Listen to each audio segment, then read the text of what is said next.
আমি গুৱাহাটীৰ জ্যোতিনগৰ স্থিত শ্ৰীমন্ত শংকৰদেৱ সমাজ কীৰ্তন ঘৰৰ আই মাতৃ বাপ বান্ধৱ সকলো প্ৰায় দুকুৰি মানুহ আমি এখন বাছ ভাড়া কৰি লৈ আহিছোঁ। আজি আমি সত্ৰ দৰ্শন কৰিবলৈ এই মাঘ মাহৰ পবিত্ৰ মাহটোত আমি সত্ৰ দৰ্শন কৰি তীৰ্থ ভ্ৰমণৰ কাৰণে ওলাই আহিছোঁ।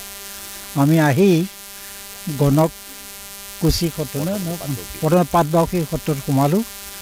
তাত আমি শিকিলোঁ, তাত ভালেই হৈছে ব্যৱস্থাবিলাক। তাৰ যিটো মিউজিয়াম সংগ্ৰহালয় সেইটো ভাল লাগিল। তাতে আমাৰ শ্ৰীমন্ত শংকৰদেৱৰ পদশিলা আমি দেখা পালোঁ। আই কালিন্দীৰ শুৱনি বিচনাখন আমি দেখা পালোঁ। এই আপুৰুগীয়া সম্পদখিনি যত্ন সহকাৰে ৰাখি থৈছে। আমাৰ দৰে ভকতৰ দৰ্শনৰ কাৰণে সুবিধা কৰি দিয়াৰ কাৰণে সকলোকে আমি ধন্যবাদ জনাইছোঁ। কিন্তু পিছত যেতিয়া আমি বাঘবৰলৈ আহিলোঁ, বাঘবৰ সত্ৰখন মহাপুৰুষ মাধৱদেৱে বৈঠা পোতা সত্ৰ নাম দি ইয়াত এখন সত্ৰ গঢ়ি তুলিছিলে। কিন্তু সত্ৰখনৰ অৱস্থা দেখি আমাৰ অলপ দুখ লাগিল মনত। অহা ৰাস্তাত পথ যিটো হৈছে সেইটো ব্ৰহ্মপুত্ৰ নদীয়ে খহাই বিপদাশংকুল কৰিছে। আমি আমাৰ গাড়ীখনো কোনোমতে পাৰ কৰি কিবাকৈ ঘূৰাব খুজিছোঁ।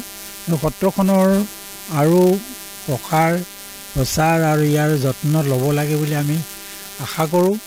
এই ক্ষেত্ৰত স্থানীয় কৰ্তৃপক্ষ প্ৰমুখ্যে চৰকাৰৰ আমি দৃষ্টিগোচৰ কৰিব বিচাৰোঁ, যাতে তেখেতসকলে অলপ চকু দি আমাৰ এই সত্ৰখন অলপ উন্নত কৰি উলিয়াই ইয়াৰ ব্যৱস্থাপনা ভাল কৰে, যাতে আমাৰ মহাপুৰুষৰ যিখিনি কীৰ্তি, মহাপুৰুষজনৰ যিখিনি এইখিনি আমাৰ সমাজত প্ৰচাৰ হয়, প্ৰসাৰ হয় আৰু আমি সকলোৱে সেই গুৰু দুজনৰ প্ৰতি আমাৰ শ্ৰদ্ধা নিবেদি এইখিনিকে মই ক'লোঁ। মই চৰকাৰ আকৌ পুনৰবাৰ আমি অনুৰোধ কৰিছোঁ যাতে বিশেষকৈ গৰাখহনীয়াৰ ব্যৱস্থাটো ল'ব লাগে, যাতে আমাৰ সত্ৰখন ব্ৰহ্মপুত্ৰ গ্ৰাস কৰি নেপেলায়।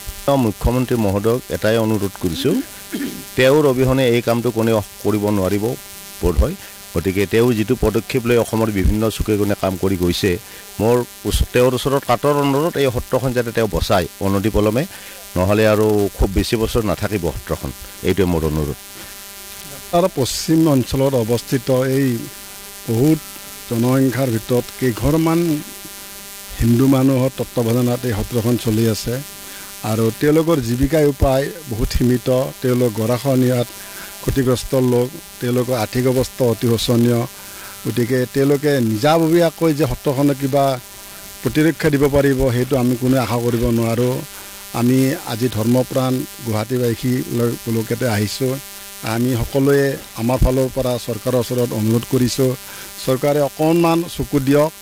চকু দি এই বৃহত্তৰ অঞ্চলত এখন মাত্ৰ আমাৰ হিন্দু ধৰ্মৰ মাধৱদেৱ প্ৰতিষ্ঠিত সত্ৰ আছে, সেইখনক ৰক্ষা কৰাৰ কাৰণে চৰকাৰে যি পাৰে সেইখিনি ব্যৱস্থা কৰক।